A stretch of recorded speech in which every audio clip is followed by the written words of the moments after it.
Right. It experience. was not easy at all, right? That transitioning period.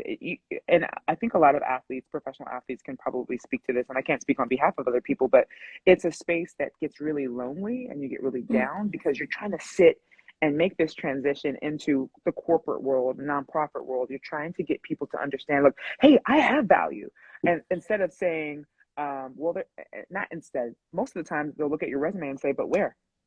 Like, how does that apply? How is this mhm, applicable to the job that you're applying for? And so what it took was me understanding that this was going to be hard. Me going back to that person, that girl that I was when I was 14, and understanding, look, you don't know anything about basketball, but what you do know is there's people around you.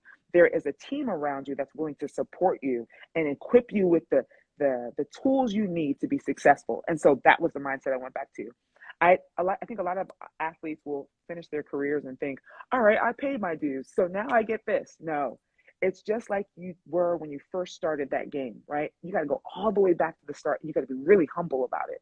And mm, so what I did was in that space, because you get down a little bit, you're trying to figure out what you're trying to do, and then once you find what you're trying to do, all I started to do was like be a maniac on LinkedIn and ask for informational interviews. And then I acquired a mentor who's been phenomenal. And I found people who were doing the type of work I knew that I wanted to do.